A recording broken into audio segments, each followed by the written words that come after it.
Bonjour, je suis Laetitia Makanga et je vous présente donc, mon mémoire qui porte sur le thème évolution du M-commerce en Afrique subsaharienne. Donc pour commencer, je vais commencer plutôt avec une citation de Rebecca Enonchon, PDG et fondatrice d'Apetech, qui dit « En Afrique, nous ne sommes pas d'abord mobiles, nous sommes uniquement mobiles ».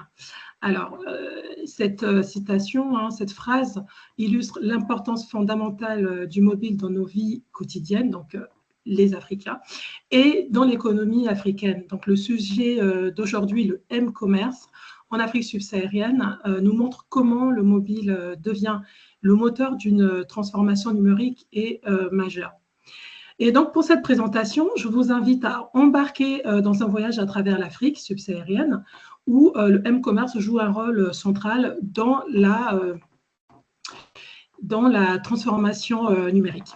Donc, comme tout voyage, nous avons un itinéraire bien précis. Donc, notre point de départ où nous allons… notre point de départ nous comprend les bases et le contexte du M-commerce. Nous allons fixer notre cap en définissant les défis et les buts de ce voyage.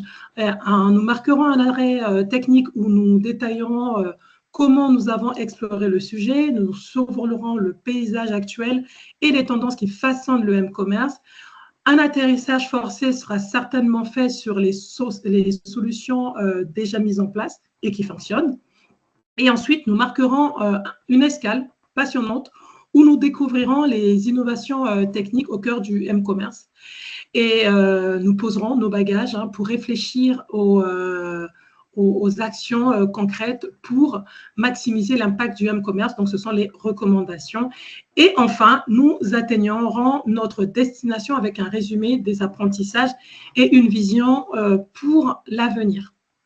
Donc, attachez vos ceintures car nous décollons maintenant vers la première étape, donc, qui est l'introduction et le contexte qui plante en tout cas le décor de notre aventure ou voyage numérique. Donc, pour poser ce contexte, voici quelques chiffres. Alors, 515 millions d'abonnés mobiles uniques en 2022, soit 46% de la population, 51% des connexions via smartphone en 2022 prévues à 80% d'ici 2030, 150 milliards, c'est vraiment les échanges ce sont vraiment les échanges via mobile monnaie en 2022, donc ça représente au moins 40% des flux mondiaux. 65%, c'est la croissance annuelle des revenus mobiles en 2025, donc nous y sommes. Et on a une adoption de la 5G à 17% d'ici 2030. Mais après avoir vu ces chiffres, nous devons définir clairement ce que c'est le concept, ce que c'est le M-commerce. Alors, le M-commerce, en fait, c'est l'ensemble des transactions commerciales réalisées principalement donc, via les mobiles, via les appareils mobiles, sans fil. Donc, on a les smartphones, les tablettes et également les montres connectées. Alors, le M-commerce s'applique donc sur les achats mobiles. On va également avoir la banque en mobile. Vous allez pouvoir donc consulter vos comptes bancaires sur mobile. Vous avez également les paiements mobiles. À ce moment-là, c'est sans compte bancaire, donc la solution de mobile monnaie, et le commerce social, donc ce commerce qui se fait via les réseaux sociaux. Les avantages du M-commerce, c'est beaucoup plus pratique et accessible, donc 24 heures sur 24. On a une réduction de coûts, donc les PME n'ont pas besoin de déployer beaucoup d'efforts pour faire venir les clients dans des showrooms physiques. On a les paiements rapides et souvent sécurisés, la personnalisation qui est plutôt très accrue et le ciblage qui est très accru sur mobile, et une forte portée potentielle puisque la majeure partie des usagers sont des jeunes. Maintenant que nous avons défini le M-commerce, nous devons comprendre l'évolution. Quelles sont les étapes qui ont marqué son histoire? En 2007, on a eu le lancement de M-Pesa, donc avec la naissance du mobile money, Donc, ça se passe au Kenya. En 2012, Jumia, une plateforme marketplace, en fait son entrée et du coup, permet justement à plusieurs personnes, à plusieurs clients de pouvoir accéder à plusieurs types de produits. On a un déploiement de la 3G et de la 4G entre 2013 et 2018. En 2019, la pandémie du Covid-19 a effectivement fait exploser le commerce mobile. Et en 2024, nous avons assisté à la maturité du mobile monnaie.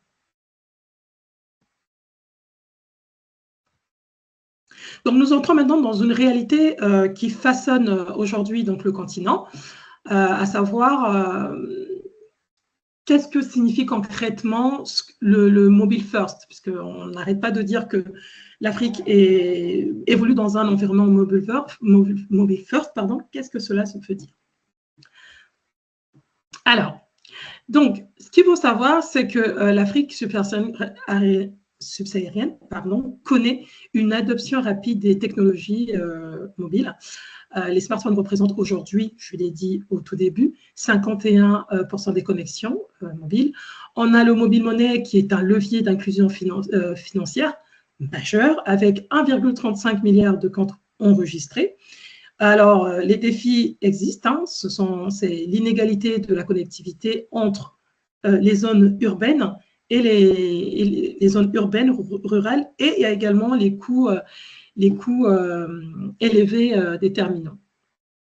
Alors, donc, je voudrais qu'on regarde un tout petit peu ce graphique qui illustre la croissance constante de la pénétration de la téléphonie mobile en Afrique subsaharienne, avec une progression prévue de 43%, je l'ai dit tantôt au début, en 2022 à 50% d'ici 2030. Cela montre que le mobile continue d'être un moteur de transformation pour le continent. Et ces statistiques montrent que le mobile est une base solide pour l'économie numérique en Afrique. Donc, pour cela, nous allons explorer maintenant comment il soutient les stratégies éprouvées dans le commerce mobile.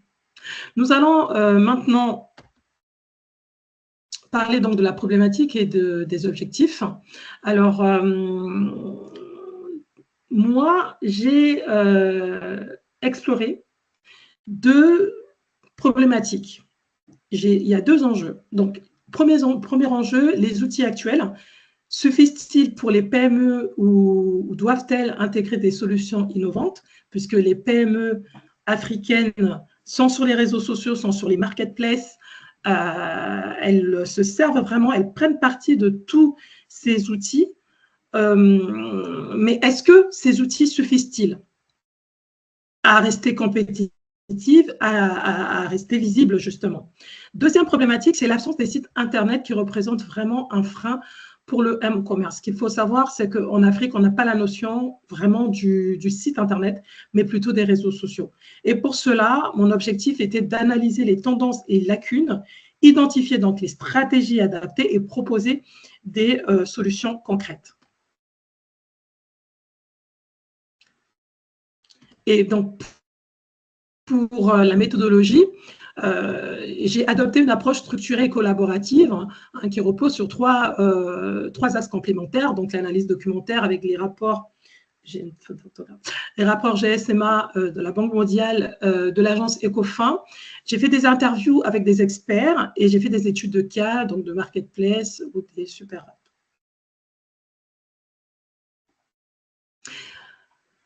Grâce à cette méthodologie, j'ai pu identifier des tendances structurantes et des solutions innovantes pour le m-commerce. Mais passons maintenant à l'analyse des résultats obtenus. Plutôt à l'état des lieux. Alors, pour cet état des lieux, je vous présente quelques points. Donc, qui est l'adoption des smartphones, 88% de taux de pénétration prévu d'ici 2030. Le mobile money, nous en avions parlé, plus de 150 milliards de transactions annuelles.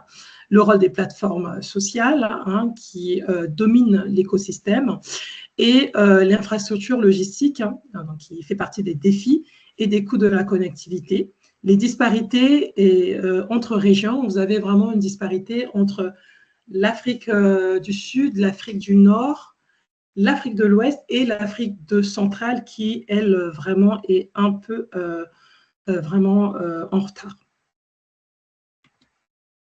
Donc là, un petit rappel des obstacles et des opportunités à surmonter. Nous avons donc dans les défis, mais donc dans les défis, il faut considérer la fragmentation réglementaire. Hein. On a donc une législation entre pays qui freine l'expansion harmonieuse des solutions numériques et des services transfrontaliers. On a l'infrastructure, les infrastructures qui sont plutôt limitées dans les zones rurales. On a des problèmes de logistique aussi et souvent de coûts qui sont pour le coup très, très élevés. On a l'absence aussi, comme je l'avais dit tantôt, des sites Internet qui fait que les PME manquent quand même de visibilité, même si elles s'appuient sur les réseaux sociaux. Mais il y a une opportunité, il y a des opportunités qui sont donc la population, l'Afrique est un continent avec une population jeune et dynamique.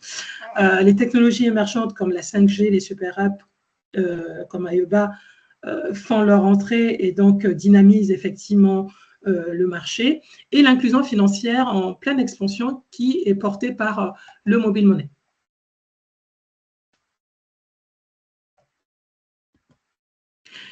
Alors, malgré tous ces défis, il y a quand même des avancées à souligner. Aujourd'hui, Orange a démocratisé l'accès avec son modèle Stanza, adapté au budget modeste. On a des paiements échelonnés, donc les commerciaux, les opérateurs plutôt, essaient de tester la possibilité, enfin, permettent aux consommateurs de pouvoir échelonner leur paiement. Et pour cela, il faut que le consommateur soit bancarisé. On a les fintech qui sont également des moteurs du m-commerce avec des solutions innovantes comme Up2, Scalette et Punky Finance qui transforment les paiements mobiles et modernisent les microfinances en Afrique. On a également la démocratisation de la 4G, MTN et RTL qui ont renforcé la concurrence au Rwanda en lançant des services 4G LTE en 2023. Une régulation commune, puisque l'OCDE propose des outils plutôt pour améliorer la collecte des taxes, mais la diversité des besoins freine une uniformisation en Afrique. Parlons maintenant des stratégies éprouvées avec ou sans site Internet. Dans l'écosystème du m-commerce, les PME peuvent prospérer, même sans site Internet, grâce à une panoplie d'outils éprouvés. Donc, cette slide montre comment ces outils soutiennent les entreprises dans leur activité numérique. Nous avons en premier lieu donc, le mobile money, les réseaux sociaux, les marketplaces, les applications mobiles et les notifications push. Nous allons juste parler succinctement de 2 ou 3 outils. Nous n'allons pas tous les aborder. Je vais aborder en priorité les principaux, tels que le mobile money, qui est un pilier de la croissance du commerce en Afrique. Les chiffres parlent d'eux-mêmes. On a 1,75 milliard de comptes enregistrés, soit plus de 12% annuels. On a 1,400 milliards de transactions totales plus. Donc, ce sont des chiffres, pour info, de 2023, récent, du mobile money, et la source, c'est bien la GSMA. Voilà, on a 74 milliards pour les paiements marchands, soit 14%, plus de 14%, et 29 milliards de dollars, c'est exponent en dollars, pour les envois internationaux. Donc, le mobile money est indéniablement une force motrice pour l'inclusion financière et le développement du m-commerce en Afrique. Ces chiffres vraiment soulignent l'impact significatif de cette solution innovante dans le quotidien des populations et des PME africaines. Ensuite, les réseaux sociaux, les fameux réseaux sociaux. Alors là, je vous ai mis donc une image qui montre qui classe par priorité les différents réseaux sociaux les plus utilisés d'ailleurs. On a en premier Facebook, TikTok, Instagram. Mais moi, je me suis plus focalisée dans ma thèse avec Facebook et WhatsApp qui, pour le coup, s'adresse beaucoup aux PME parce qu'avec Facebook, vous avez la possibilité de faire de la publicité.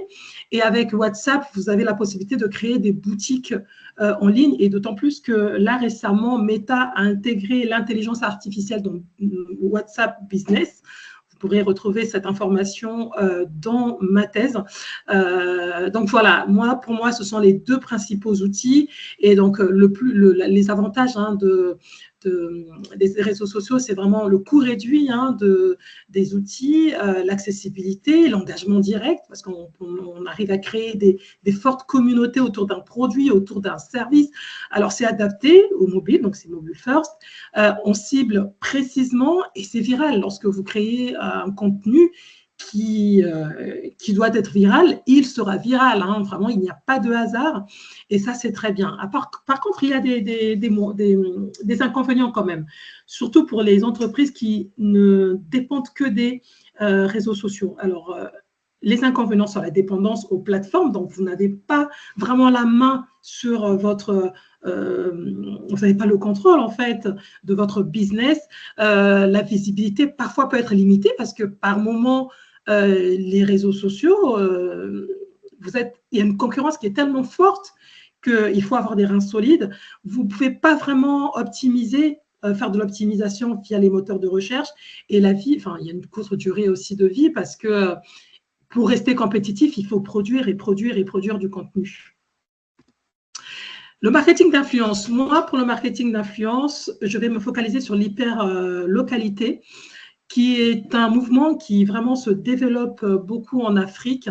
Alors, l'hyper-localité, c'est un ciblage en fait spécifique basé sur les zones géographiques restreintes, restreinte. Donc, c'est une adaptation des offres et des messages aux besoins locaux.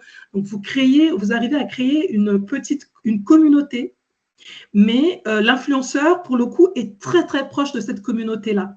Et l'outil principal, c'est le WhatsApp. WhatsApp qui revient encore en tant que le réseau social privilégié. Donc, les avantages de l'hyper-localité dans le marketing d'influence, c'est une meilleure connexion avec les clients, la réduction de la concurrence, puisque vraiment là, pour le coup, c'est bien ciblé, et la pertinence accrue, puisque WhatsApp, vous envoyez des messages, voilà. Il y a vraiment une forte des contenus adaptés aux particularités culturelles. Alors, pour les marketplaces, j'ai deux visions. Il y a deux visions du succès dans le M-commerce en Afrique. C'est deux mastodontes, en fait, que je voudrais rapidement vous présenter, Jumia et Konga. Donc là, vous voyez que j'ai fait une petite étude de cas, donc avec la complémentarité, les complémentarités entre ces deux acteurs. Alors, Jumia, lui, il va avoir une vision beaucoup plus transfrontalière. Il est présent dans plusieurs pays. Il arrive à gagner plusieurs marchés. Et Konga, lui, se concentre plutôt sur le Nigeria, puisque c'est une application nigérienne, sur le Nigeria, donc pour être beaucoup plus proche de ses clients. Et ce qu'il faut savoir, c'est que moi, ma crainte par rapport à ça, par rapport à ces deux marketplaces, c'est l'arrivée de l'acteur Amazon qui n'est pas loin, qui est actuellement en Afrique du Sud. Donc, Amazon, en 2024, normalement, va ouvrir ses entrepôts en Afrique du Sud. Alors, ce n'est pas encore l'Afrique subsaharienne, mais il est aux portes. Et je me demande quel sera l'avenir de Jumia, de Konga, avec l'arrivée d'Amazon. Alors, les entreprises, les PME africaines elles sont résilientes face aux défis dont elles font face. Et moi, j'ai une solution pour elles également. Je les encourage à créer des applications mobiles, puisque l'application mobile aussi est un outil déjà éprouvé.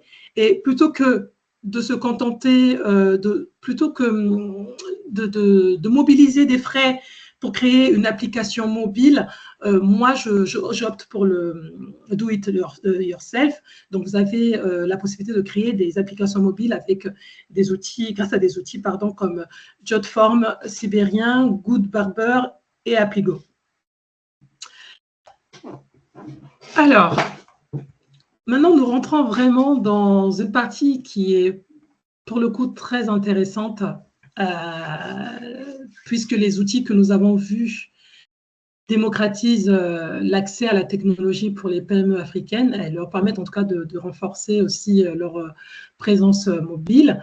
Mais l'Afrique subsaharienne est à l'aube d'une véritable révolution numérique portée par des innovations aussi techniques qui transforment profondément le paysage du e-commerce.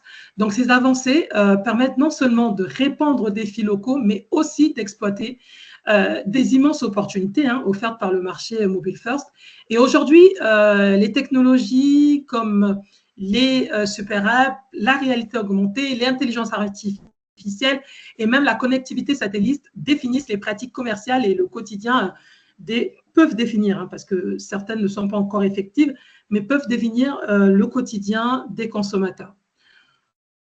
Et donc voilà, donc je vous présente les super apps, l'intelligence artificielle, le SEO, les super apps, le CRM mobile.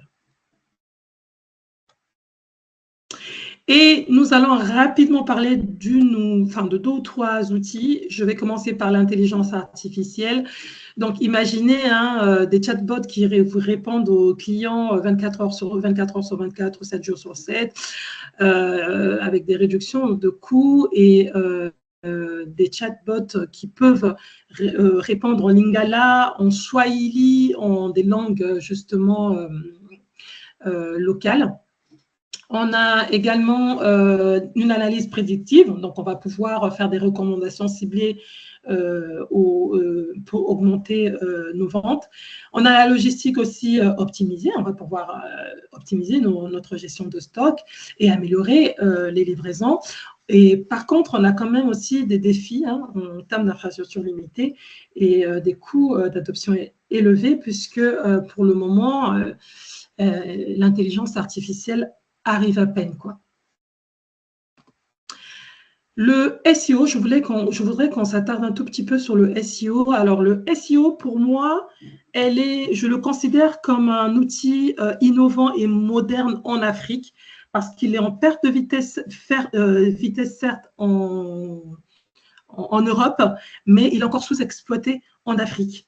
Et le SEO en Afrique, il faut le faire de façon différente. Il faut s'adapter à un SEO africain. Donc, cibler les mots-clés locaux, puisqu'il y a plusieurs langues. Donc, par exemple, vous pouvez intégrer les langues et des requêtes spécifiques comme la livraison à Kinshasa. Vous pouvez effectivement essayer de trouver des mots-clés en lingala. Vous pouvez faire de l'optimisation aussi. On peut faire les PME peuvent faire optimiser les super apps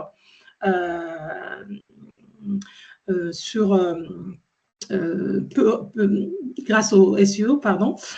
Et je voudrais m'attarder sur un point qui est le SEO vocal et inclusif. Alors, ce qu'il faut savoir, c'est que le SEO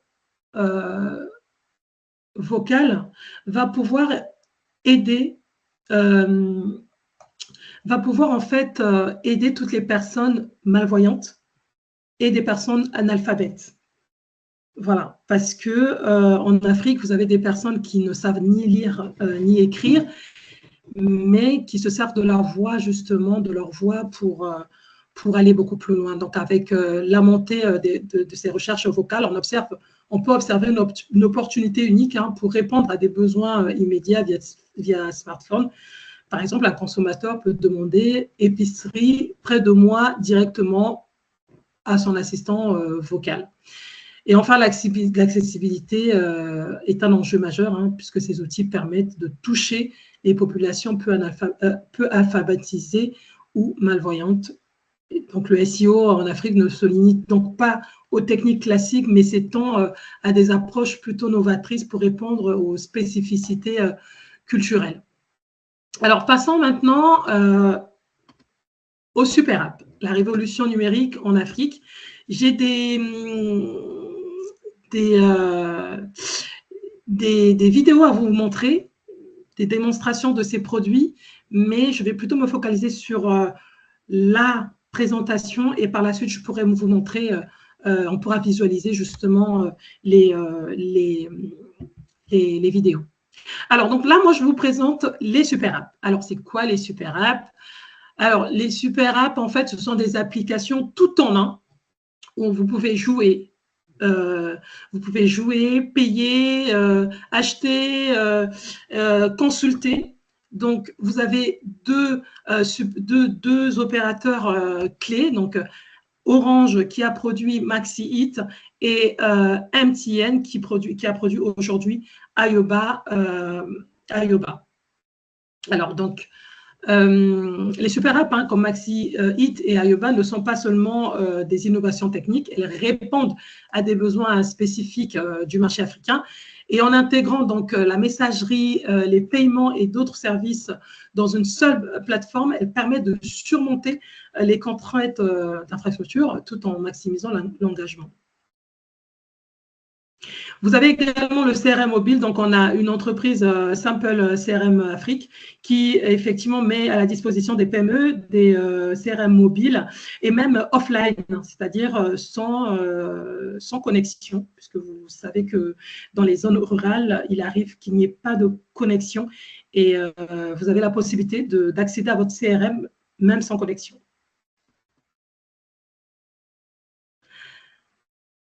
Alors, parlant des recommandations, s'il faut aller plus loin, plutôt que à soutenir en fait les entreprises locales, il faut lancer des programmes d'accompagnement pour offrir et donner des moyens aux petites et moyennes entreprises. Il faut promouvoir des solutions aussi locales, développer des services adaptés aux réalités locales et encourager des partenariats entre acteurs locaux et internationaux. On peut aussi améliorer les infrastructures. Ça, c'est vraiment très primordial. Investir dans la 4G, dans la 5G et rendre les smartphones abordables. Aujourd'hui, c'est Orange avec Sansa. Alors, promouvoir l'inclusion numérique, développer des solutions locales comme soutenir des startups dans la création des applications adaptées au marché africain, exploiter l'intelligence artificielle, former et sensibiliser, ça c'est aussi très important, encourager les partenariats publics privés. Il faut que les gouvernements soutiennent aussi les initiatives des PME et des opérateurs en place et réduire le coût de l'accès à Internet, optimiser donc les super apps et renforcer les réglementations, accélérer les marketplaces locales. Alors, ma vision prospective du futur, c'est accepter se tourner plutôt vers la réalité augmentée. On peut imaginer des boutiques ou même des cabinets médicaux qui font de l'éducation médicale, la rééducation médicale, des visites immobilières. On pourrait vraiment justement se servir de la réalité augmentée pour aller beaucoup plus loin. Il y a aussi quand même la connectivité avec satellitaire, avec Starlink et Africanet qui connectent les zones rurales. Donc, il y a des avancées là-dessus. Donc, il faudrait que les gouvernements continuent, les gouvernements et aussi les acteurs des télécommunications puissent continuer à travailler là-dessus pour une inclusion communautaire. On peut également aussi parler des crypto-monnaies qui permettent des paiements transfrontaliers rapides et une inclusion pour les non bancarisés. Et là, pareil, j'ai également aussi une vidéo Africa First, donc c'est une entreprise qui travaille sur la réalité augmentée, qui a développé des solutions en matière dans le métaverse. Alors, on a un impact espéré, une Afrique mobile first avec des PME compétitives et des consommateurs mieux connectés. Alors, les PME doivent effectivement continuer à développer leur présence digitale en ligne. Elles doivent penser à se doter des sites Internet, surtout, Et pour les consommateurs, il faut continuer à élargir en tout cas les services à leur destination, aux destinations pardon, des consommateurs. Et en conclusion, nous avons exploré les chiffres et les tendances actuelles et les innovations numériques qui transforment le commerce mobile sur le continent. Nous avons également mis en lumière les défis structurels et les solutions innovantes, comme notamment les plateformes comme Jumia et Konga. Et l'importance aujourd'hui, c'est de transformer ces défis en opportunités. Ce qui est crucial, c'est de voir ces défis non pas comme des obstacles, mais comme des leviers de transformation, qu'il s'agisse d'améliorer l'accès à la connectivité et de démocratiser les outils numériques ou de promouvoir des solutions hyper locales. Chaque défi est une opportunité pour accélérer la croissance économique et sociale et porter plus loin le M-commerce, parce que le M-commerce repose sur tous ces éléments. Ces éléments viennent le soutenir et donc, voilà, nous devons continuer à développer chaque élément du puzzle pour arriver à un commerce mature et mieux contrôlé. Je vous remercie